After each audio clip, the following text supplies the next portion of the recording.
So many years of catastrophe, more than 6 million refugees. It could be you and your family, forced from your home and your history. We are the people, and this is our time. Stand up, sing out for Palestine. Hello, and welcome to Palestine Today. I'm your host, Kathleen Wells, and my co-host is Harry Fair, who is a British campaign filmmaker. And let me say that this show, Palestine Today, is dedicated to news about Palestine.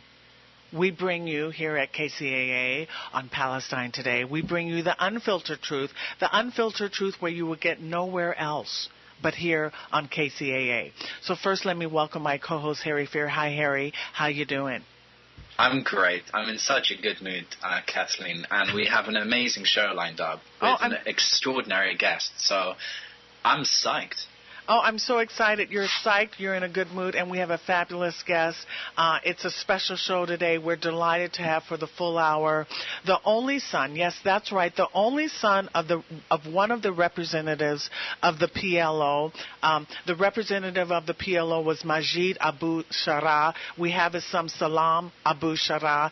And before I bring on Salam, let me mention a few things about Majid Abu Sharar, his father. Majid was born in Daraa, Hebron, Palestine. He received his education in law from Egypt and established and headed the Fatah movement in Saudi Arabia in 1966. He was a member of the higher command of the occupied territory / Fatah movement and a member of the Palestine Liberation Organization Central Council and a member of Palestine National Council. Majid Abu Sharar was one of two Palestinian representatives, PLO representatives, to meet with U.S. General Walters about peace. That was in 1974 when Arafat made his famous speech at the UN about the olive branch or the gun. Majid Abu Sharar was from Arafat's Fatah movement, which dominated the PLO. He was viewed by many different media outlets and among his peers as the new shining star within the Palestinian leadership. He was assassinated in Rome in October 1981, and we here at Palestine Today are recognizing his assassination, which took place in this month. And so we're recognizing that anniversary of his assassination. And I'm delighted, as I said, to have the only son of Majid on with us here at Palestine Today. So welcome, Salam, to Palestine Today. Thank you for having me. Thank you, Kathleen. Thank you, Harry, for having me. It's a pleasure to be on your show. I'm really delighted to have this opportunity to appear on your show. And I'm ready to take your questions when you're ready. Well, we're welcome. We're delighted and happy to have you. And Harry is in a great mood, so it just makes everything so special. You know, I mean, it's like a special opportunity, and we're really lucky to have you. So, my first question to you is that the Palestinian Liberation Organization, the PLO, has been characterized and seen and labeled in the West as a terrorist organization. However, I know that characterization is not how it is viewed in Palestine. So talk to KCA listeners as to how the PLO is viewed in Palestine, and specifically also address your father's role with that organization. Okay. Well, first of all, to address things the way they really are, we have to understand that the PLO came about in early 60s as a reflection of the Israeli occupation of Palestine, historic Palestine, 1947, which was the partition of Palestine. The definition of PLO being a terrorist organization was widely used by the Zionist movement and by Israel for large because prior to PLO establishment, Palestinians were viewed as refugees, people with no land.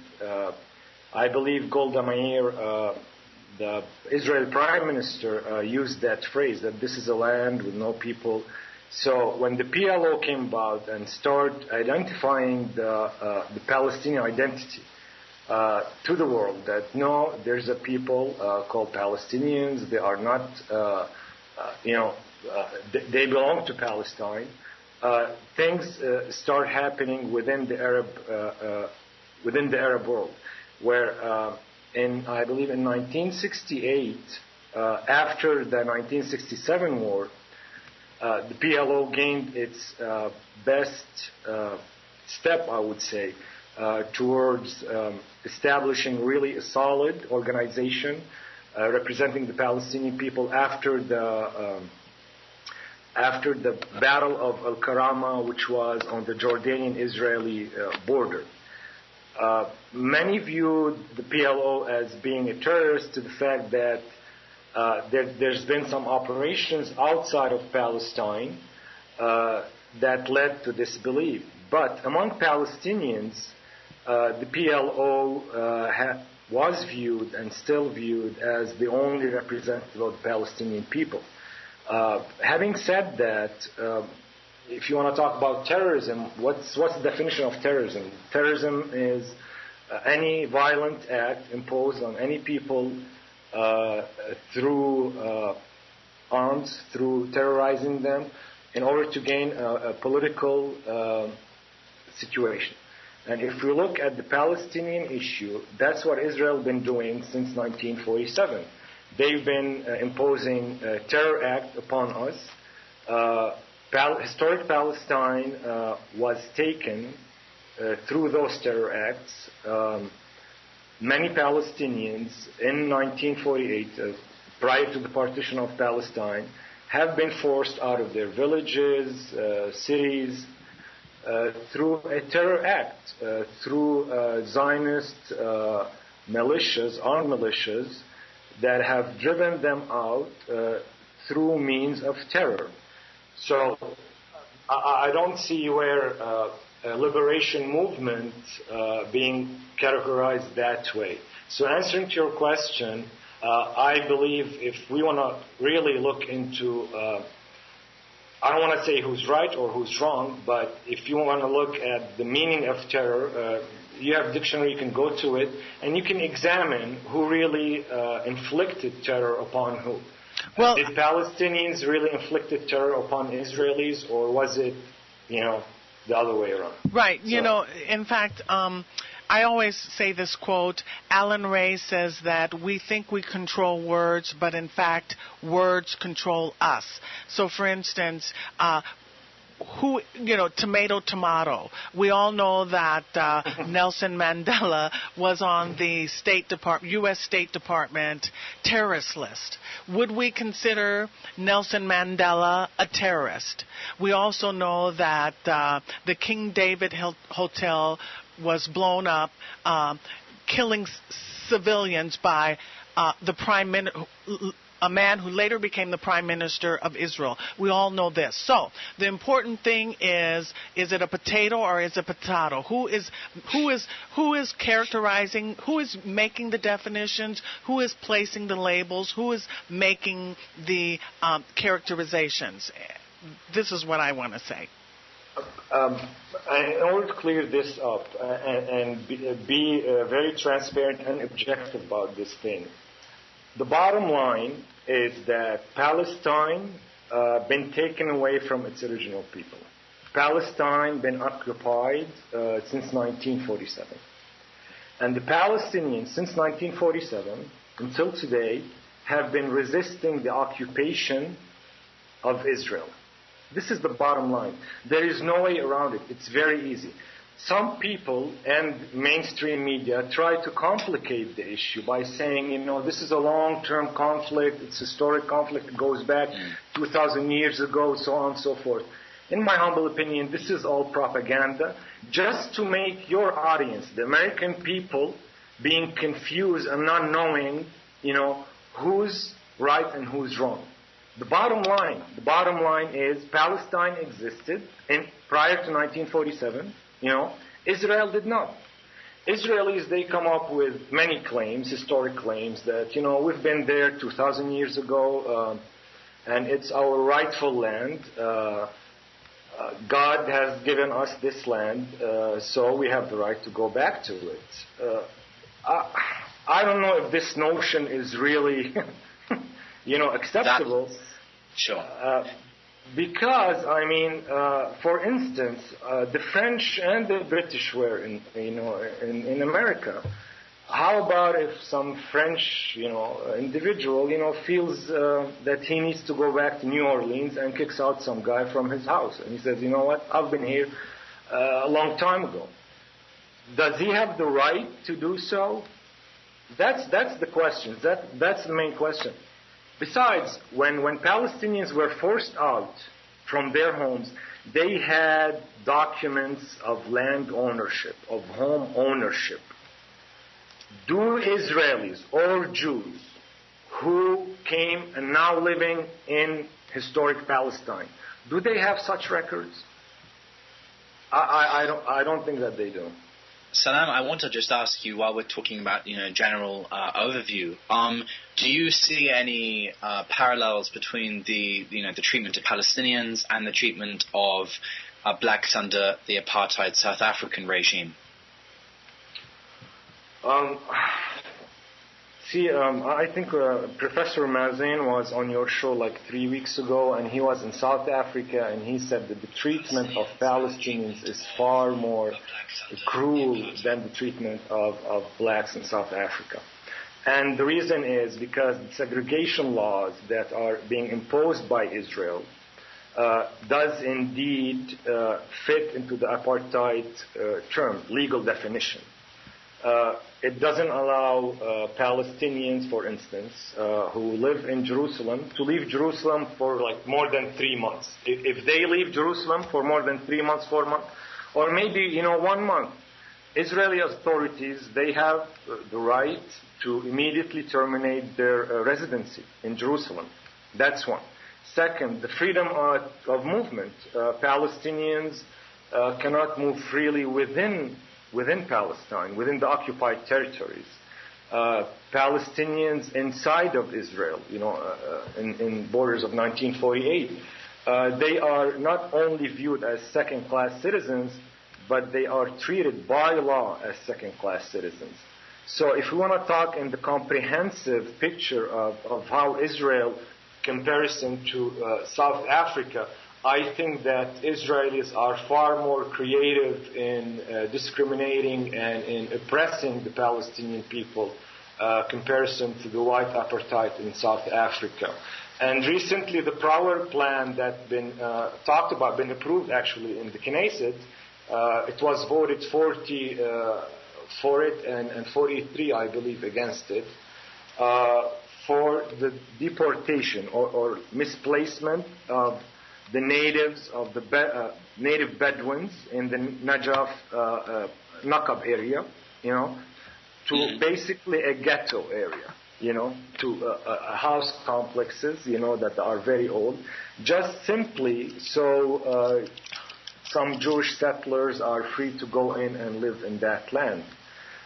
This is another form of apartheid. And in my opinion, this is the first step towards a pure Jewish state, quote unquote. Okay, you know what? We kind of got ahead of ourselves. I wanted for you to touch on and to speak about your father, Majid Abu Sharar, talk about him, and also share with us how it is for you personally to be his only son. Express those thoughts, those feelings to listeners, please. Well, on the personal level, I want to briefly talk about my dad. My dad was the man of thought. He believed in empowering people through his thoughts that basically resisted the Israeli occupation of Palestine. He was a very moderate man, a very humble man, open-minded, very civilized. And by the way, my dad never carried, an arms, never fought in a sense, he fought with his pen and with what he believed is the right way of, encouraging people to resist this Israeli occupation. I really remember, like when we received the news of his assassination. It was Sunday, I believe, and still up until today, I really hate Sundays because we received the news of his assassination on Sunday. My dad was assassinated in Rome, Italy, while he was attending a conference in solidarity with Palestinian journalists and writers. Being his only son, this is somewhat difficult because, in a sense, in our culture, people expect from you to continue on that path, despite the fact that it's a heavy burden, because it's very hard to fill someone's shoes, especially someone like him. But I believe that my dad was a person who really was very open, in a sense that he did not reject the fact that, okay, we Palestinians have to come to a political settlement with the Israelis. I'm talking now politically, I'm not talking personally. I'll come back to the personal level.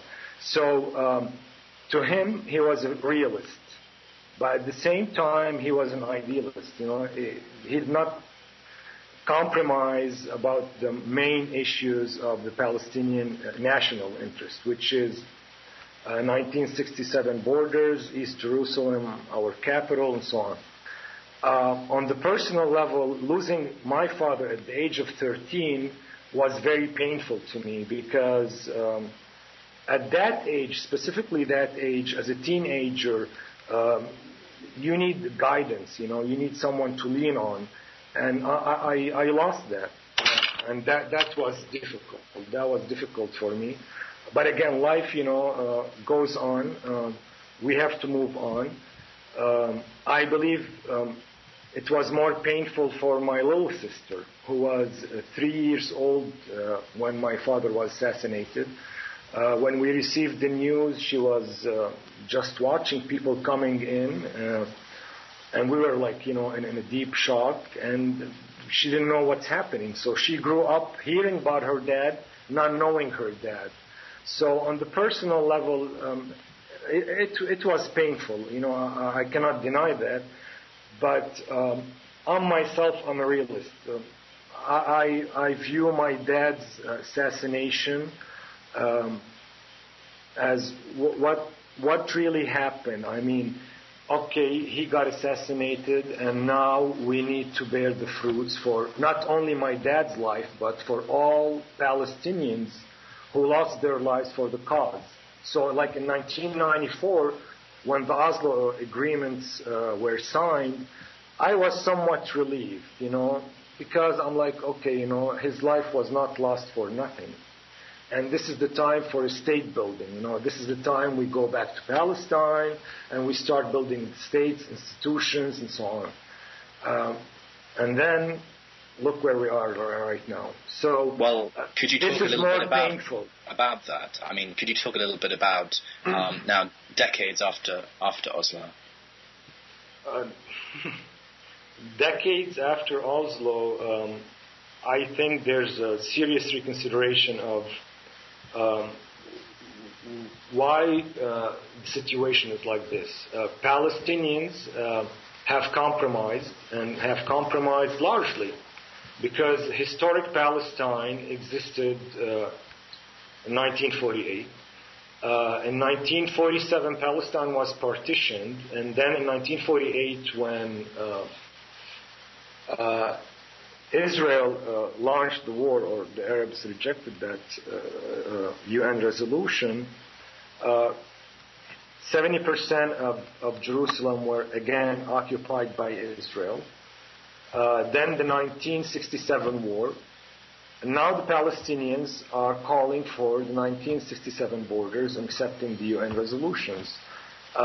Seeing the level of compromise that Palestinians have given and the level of rejection the Israelis are giving back is really frustrating, because again, it's very simple. It's like someone came to your house and He just simply felt like, I want to be in your house. And then you came to realization, you know what, that's fine.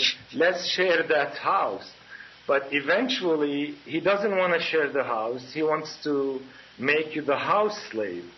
And this doesn't work, I mean, after 20 years of negotiations, after 20 years of compromises from the Palestinian side, you find now Mr. Netanyahu, I believe yesterday on a major U.S. network, defining the settlements as obstacle to peace as a bogus issue.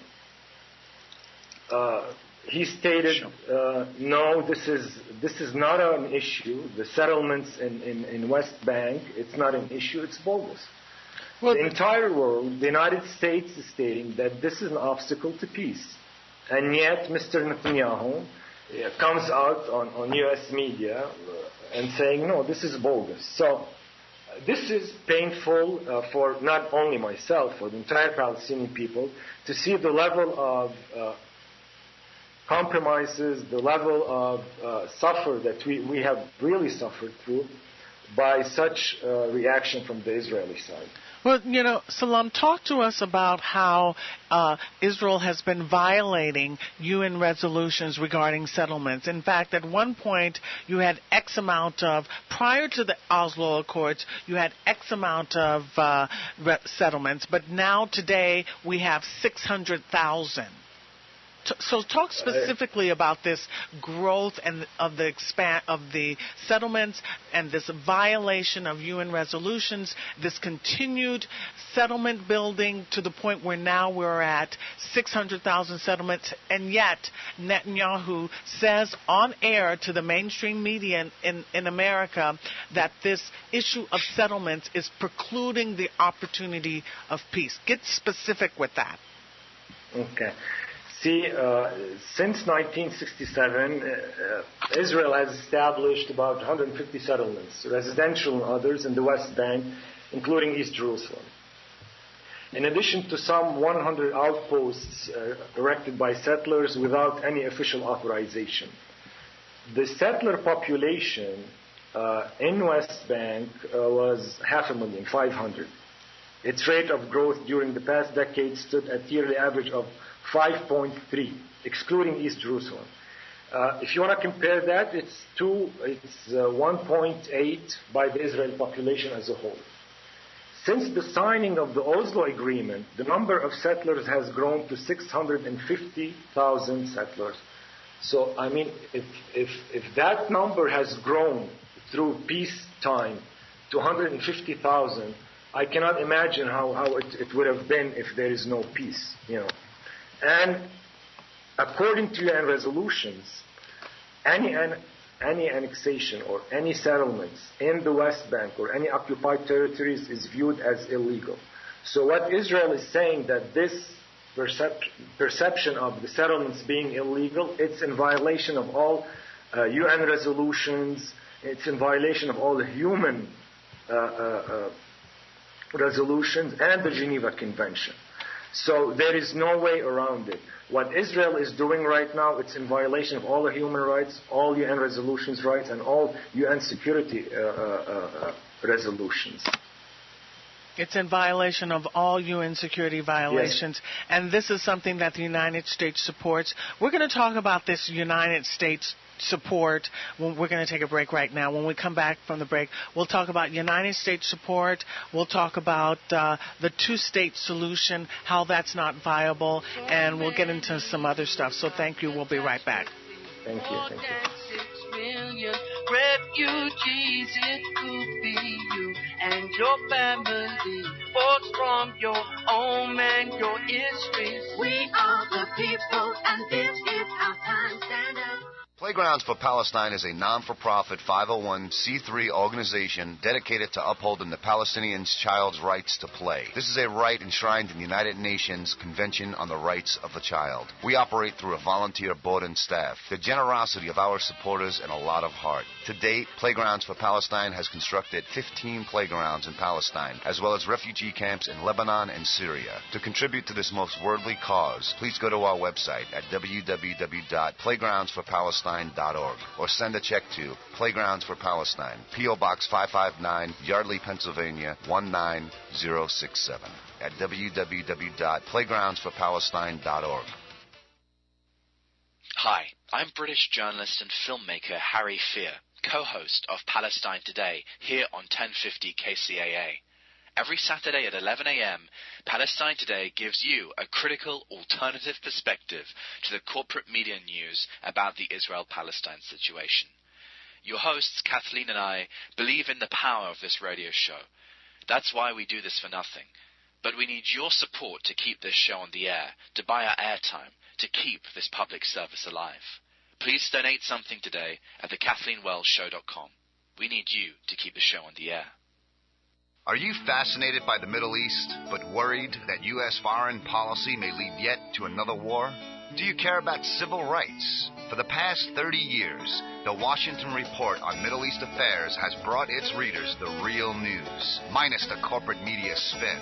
Read about Palestinians trying to survive the world's largest occupation. Learn how your hard-earned tax dollars fund that illegal occupation. Find out how much your members of Congress has received from pro-Israel PACs, and much, much more. Visit the Washington Report's website, www.wrmea.org, or call 888-881-5861 to request a free sample copy. Better yet, subscribe. It's only $29 for 9 issues. Mention Palestine Today and get a bonus gift.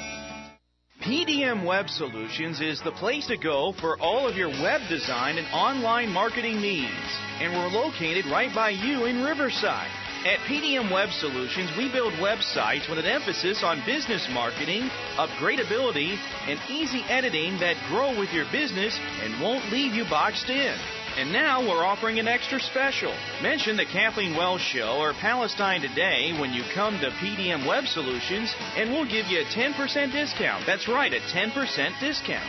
Check out our website at pdmwebsolutions.com or give us a call at area code 951-543-7608.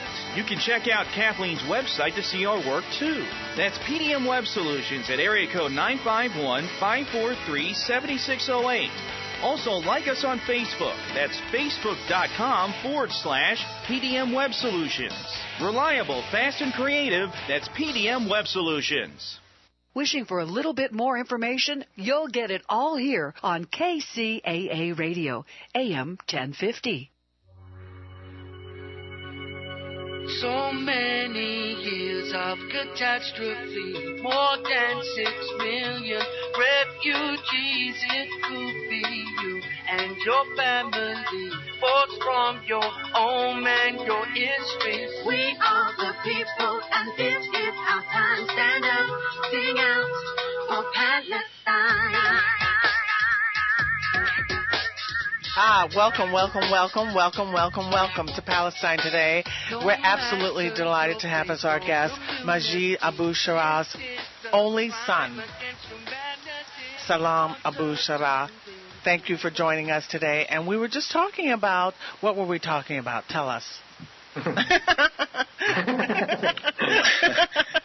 talk about the United States support for Israel. This is really a subject of great interest to me, because if I want to look at the fundamentals of U.S. foreign policy dated back from 1980 something, and I would like to quote here, if I may,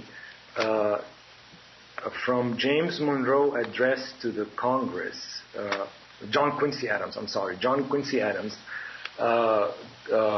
he had a speech in front of the Congress. It's called Monsters to Destroy, warning against the search for monsters to destroy. It was dated back in 1821. And he says, whenever the standard of freedom and independence has been or shall be unfurled, there will her benedictions and her prayers be. But she goes not abroad in search of monsters to destroy. She is the well-wisher to the freedom and independence of all. She is the companion and vindictor only of her own. America, glory is not to dominate, but liberty. Her march is the march of the mind. She has a spear and a shield, but the motto upon her shield is freedom, independence, peace. This has been her declaration. This has been as far as her necessary intercourse with the rest of mankind would permit her practice. Examining this, to me it's very strange that now America supports Israel, because where is Israel from all what John Quincy Adams, said in 1821? Israel evidently has occupied illegally a land that does not belong to it, has forced its people out of their land. And if I want to compare that to what the foundation of the foreign policy, it's totally contradictory. So really the question that poses itself, not only for me, but for those voting taxpayers, American taxpayers, is, are you really going to support a state that stands against what America was all about? I mean, Americans fought, with all due respect, they fought the British, and the Boston Tea Market, it was, the symbol of the American independence. So Americans really realized the meaning of freedom. How come when it comes to the freedom of Palestinians, is there a stop sign or a yield sign, or what is really the situation? When the United States, I believe that the U.S. foreign policy somewhat, and I go back to history and documents, is not fully independent. It has to go through the Israeli lobby influence on Congress and on the president himself. So it's very sad to see that the foundation of the American foreign policy has been violated through the U.S. support for Israel. And not only, by the way, John Quincy Adams, talks about freedom or talks about liberty of people. You have the Truman Doctrine, which is the modern history, where he says that our victory was won over countries which sought to impose their will and their way of life upon other nations. And then he continues, I believe that it must be the policy of the United States to support free peoples who are resisting attempted subjugation by armed minorities or by outside pressures. And that is exactly what Palestinians are going through. So my question is, why not the Americans, not the people, but the government doesn't support the rightful, cause of the Palestinians for self-determination and independent state within the 1967 border? This is the question that each and every paid voting American has to ask himself. Why is that? And many of us know that I'm sorry, go ahead, Harry. No, please, Karen. Mm-hmm. Well, I was just going to say that yes, we give lip service to those words, to that document. In fact, President Obama even says that he does support the self-actualization, if that's the term, the full determination of the Palestinians to a right to. We say that, but saying one thing and doing another are separate things. What we say and what we do are not always one and the same. Just because we say we uphold to those principles doesn't mean we actually do that, right? That's America. That is partially true, because America stood with nations that seek independence and freedom. But like I said in the beginning, for some odd reason, when it comes to the independence and freedom of Palestinian people, as if there's a big stop sign or a yield sign. It's like, no, all people have the right to be free except Palestinians, and it's viewed as if it's a unilateral issue. It's an issue between Palestinians and Israelis.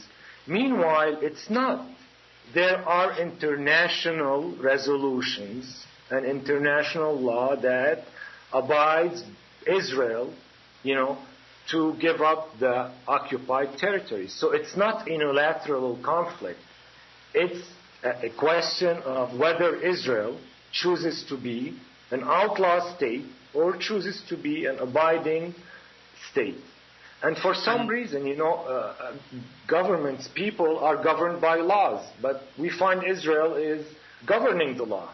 So, this is very ironic. This is really, in my opinion, it has to stop.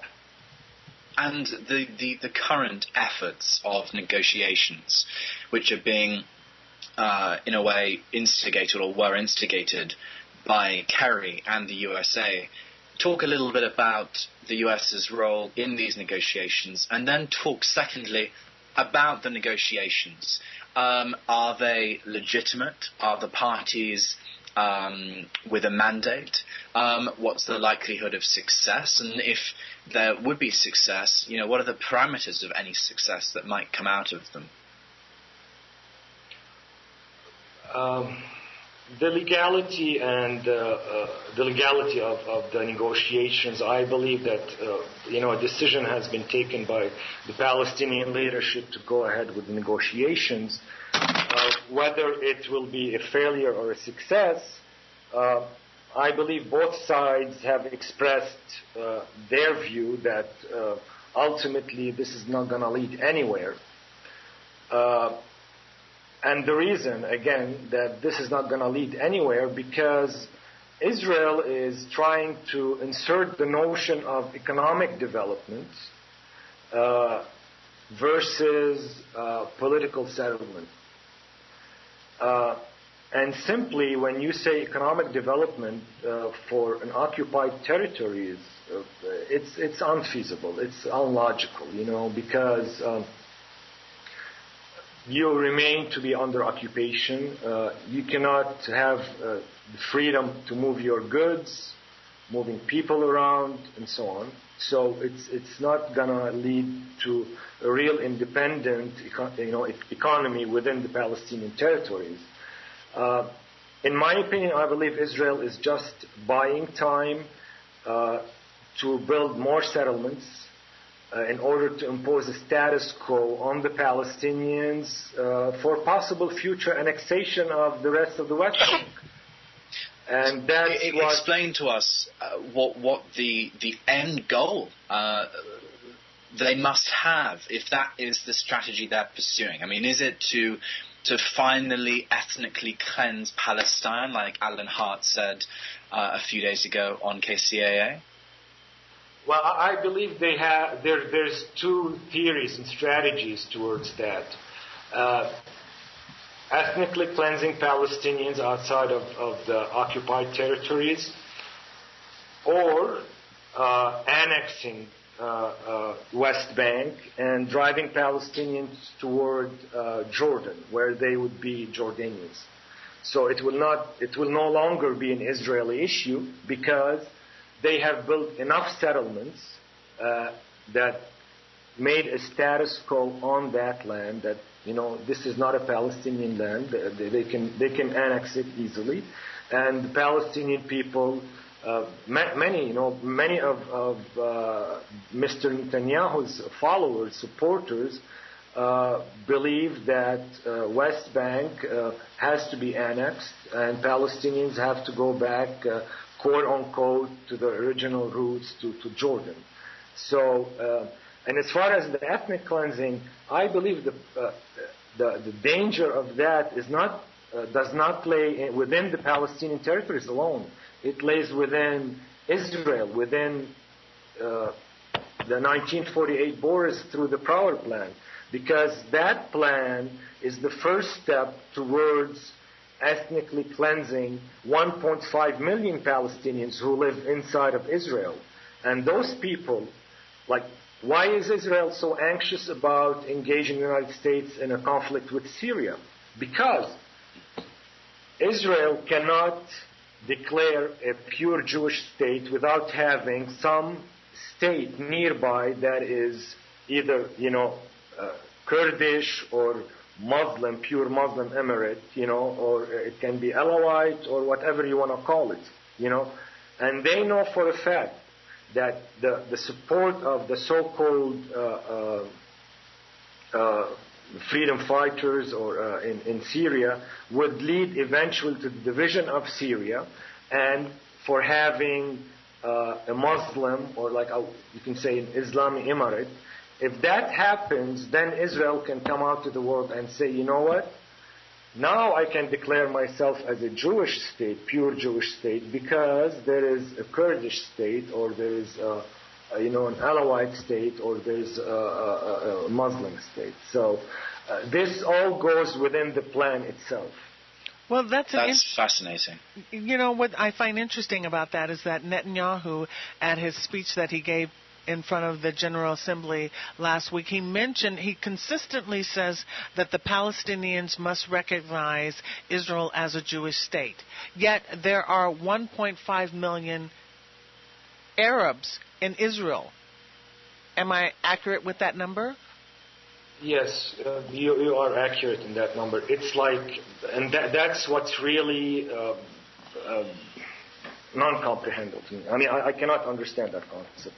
It's like, I want to come to America, but I cannot enter the United States of America if I'm not Christian, let's say. I mean, this by itself, it's a very discriminatory law. It's very prejudiced law against not Palestinians alone, but humankind in general. Yes, they want this pure Jewish state so they can claim that there is no Palestinian people, so they can deport, they can forcefully, take 1.5 million Palestinians who live right now inside of Israel and throw them out. And this by itself is a crime against humanity. Yeah, I think it is a crime against humanity. I don't know if Americans realize that Israel has 1.5 million Arabs in a state in which they want to be recognized. They want the state recognized as a Jewish state. What happens to the Arabs who were there, who lived there originally? Anyway, we're going to take a break. I mean, that's a perplexing thing. We never even discuss it in this country, I don't think. Anyway, that's a perplexing thing. We're going to take a break. When we come back, we're going to talk about the refugees and the right of return, something that you touched on about. Okay, we'll take a break and we'll be right back. Thank you. Thank you. So many years of catastrophe, more than 6 million refugees. It could be you and your family, forced from your home and your history. We are the people, and this is our time. Stand up, sing out for Palestine. Playgrounds for Palestine is a non-for-profit 501c3 organization dedicated to upholding the Palestinian child's rights to play. This is a right enshrined in the United Nations Convention on the Rights of the Child. We operate through a volunteer board and staff, the generosity of our supporters, and a lot of heart. To date, Playgrounds for Palestine has constructed 15 playgrounds in Palestine, as well as refugee camps in Lebanon and Syria. To contribute to this most worthy cause, please go to our website at www.playgroundsforpalestine.org or send a check to Playgrounds for Palestine, P.O. Box 559, Yardley, Pennsylvania 19067 at www.playgroundsforpalestine.org. Hi, I'm British journalist and filmmaker Harry Fear, co-host of Palestine Today here on 1050 KCAA. Every Saturday at 11 a.m., Palestine Today gives you a critical, alternative perspective to the corporate media news about the Israel-Palestine situation. Your hosts, Kathleen and I, believe in the power of this radio show. That's why we do this for nothing. But we need your support to keep this show on the air, to buy our airtime, to keep this public service alive. Please donate something today at thekathleenwellsshow.com. We need you to keep the show on the air. Are you fascinated by the Middle East, but worried that U.S. foreign policy may lead yet to another war? Do you care about civil rights? For the past 30 years, the Washington Report on Middle East Affairs has brought its readers the real news, minus the corporate media spin. Read about Palestinians trying to survive the world's largest occupation. Learn how your hard-earned tax dollars fund that illegal occupation. Find out how much your members of Congress has received from pro-Israel PACs, and much, much more. Visit the Washington Report's website, www.wrmea.org, or call 888-881-5861 to request a free sample copy. Better yet, subscribe. It's only $29 for 9 issues. Mention Palestine Today and get a bonus gift. PDM Web Solutions is the place to go for all of your web design and online marketing needs. And we're located right by you in Riverside. At PDM Web Solutions, we build websites with an emphasis on business marketing, upgradability, and easy editing that grow with your business and won't leave you boxed in. And now we're offering an extra special. Mention the Kathleen Wells Show or Palestine Today when you come to PDM Web Solutions, and we'll give you a 10% discount. That's right, a 10% discount. Check out our website at pdmwebsolutions.com or give us a call at area code 951-543-7608. You can check out Kathleen's website to see our work, too. That's PDM Web Solutions at area code 951-543-7608. Also, like us on Facebook. That's facebook.com/PDM Web Solutions. Reliable, fast, and creative. That's PDM Web Solutions. Don't miss a minute of the action. Check out the podcasts at www.kcaaradio.com. The station that leaves no listener behind, AM 1050 KCAA. So many years of Welcome back to Palestine Today. We're joined with Salam Abu Sharar, and we're very, very honored to have you on the show. Thank you. Thank you, Harry, for having me. Thank you. I want to jump right back into it, and in this final segment of today's episode, I want to look at the one versus two state solution, as people love to talk about it, and about the issue of refugees and their right of return. You talked earlier about, almost epic compromises being offered by the Palestinian leadership. Can you talk about the framework of the two-state solution, Israel's alliance with the PA, and talk about the reality and the theory of these compromises that may be made in the future? Okay. Well, I want to make this clear to your listeners that the PLO and the Fatah movement, from the beginning, early 60s, that we recognized a two-state solution where we live side by side with Israelis in peace and harmony, and for the Jews who live within the Palestinian territories, that we're going to have a secular state that preserves their rights and preserves all the rights of all people, Christians, Muslims, and Jews. With the earlier talk about the status quo that Israel is implementing on the ground, and there's been many talk about the impossibility of a two-state solution. Some or Israelis might think this is for their benefit, but in reality, if a two-state solution, because the Palestinians have agreed that we did recognize Israel, we did recognize the right for Israel, as a state. We compromised over historic Palestine, and we reached a point that we're just taking 30% out of historic Palestine for the historic, for the 1967 borders. Within that 1967 borders, we can have our own state, okay? And this is a compromise from our side. But Israelis now, they're making, they're having a lot of obstacles towards that through the settlements that I mentioned. So if we cannot reach two-state solution, then a one-state solution, which would be totally devastating for Israel, because Israelis, they always talk about the demographic threat, because if we're going to have one-state solution, then the Palestinians would be the majority, because we will outnumber Israelis in Israel. So that's another thing that also Israelis, they reject. They're rejecting the two-state solution, and they're rejecting even the one-state solution. So where would that lead us? I mean, are they going to kick all Palestinians out of Palestine? I can say it very clearly. This is impossible. It will never happen. We've lived there for thousands of years, and I believe the level of suffering that we have inflicted, that we've given away, that it's impossible for us, in the end, to say, okay, this is it. You can have greater Israel on our land. It's not going to happen. So this is a dream they wish to have, but I can assure them that it's not going to happen. So, like I said, it's up to the Israelis. It's not up to us. Again, they have the fifth strongest army in the world, and yet they're talking about their security. I mean, come on, for crying out loud.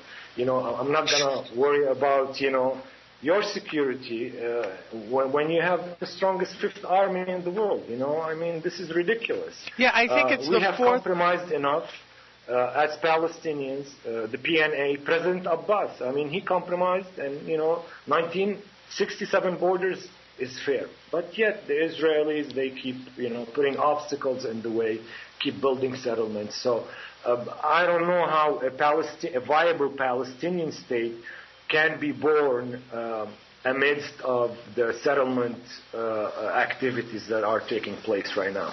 Okay, Salam, I think we have 3 minutes left. I'd like you to touch on this, the idea of the right of return, and also talk about Palestinians in the diaspora. And I think Israel is the fourth largest, strongest military in the entire world.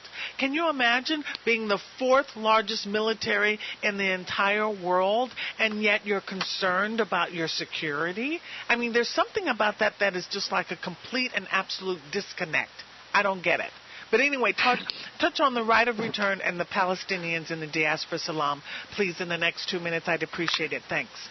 Okay, since we only have 3 minutes left, very briefly, the Palestinians, any Palestinian refugees who live outside of Palestine, basically cannot return to Palestine under any law implemented by the Israelis, even the family reunification law. She cannot return to Palestine. Therefore, you have about 7 million Palestinians basically are as refugees.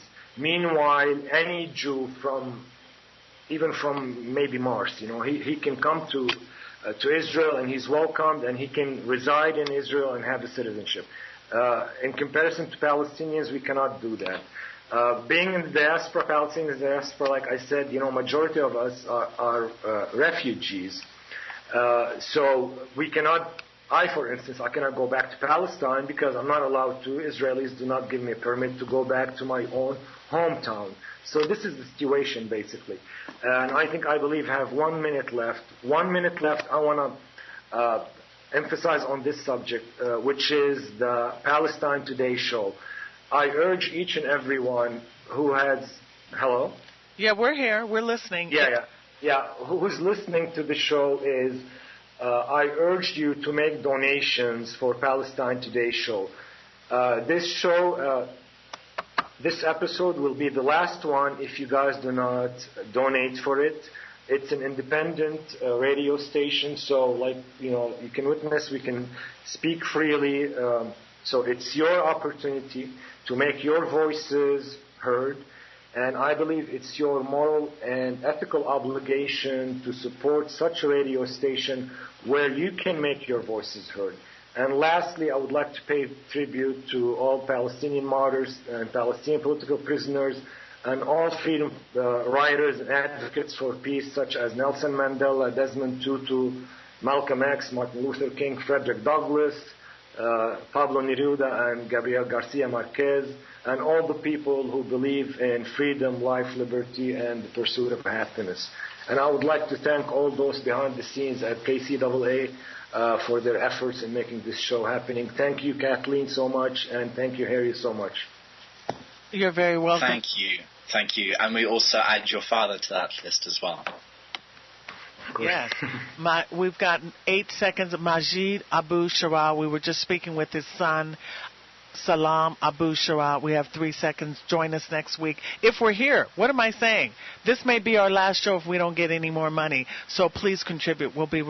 And I just want to say, maybe we'll be back. Who knows? Thank you. Hopefully we'll be back. We'll be back, Kathleen. Okay. Thank you. Bye-bye. Thank you. You're on board KCAA's Inland Talk Express. KCAA, Loma Linda, 1050 AM, the station that leaves no listener behind. From the KCAA Weather Center, I'm Rod Tanner. For this afternoon, we have a red flag warning in effect for high flyer danger. We'll have sunny, warm conditions with a high of 90. Overnight, it'll be clear, our low 59. Sunday continues to be sunny and warm with a high of 91. We'll have clear skies Sunday night with a low of 59. Monday should be a sunny day with a high of 87. Monday night, it'll be clear with a low of 61. Tuesday looks to be sunny with a high of 86. Again, for this afternoon, there's a red flag warning in effect. We'll have sunshine and a high near 90. That's your forecast for this hour from the station that leaves no listener behind, NBC News Radio, AM 1050 KCAA. This is the KCAA Community Calendar. The Loma Linda Chamber of Commerce presents its 50th Annual Community Parade, We Are 50-Something, Sunday, October 20th. The parade will start at 10 a.m. at the corner of Barton Road and Anderson Street in Loma Linda. The Loma Linda Chamber of Commerce also reminds its members to bring positive focus to your business or community service group by having a booth at the Loma Linda Academy Fair. The participation fee for commercial businesses is just $50 for the day. Community service groups participate for free. For more information, call 909-796-0161, or you can go to the Loma Linda Academy website at www.lla.org. That's the 50th Annual Loma Linda Chamber of Commerce Community Parade. We are 50.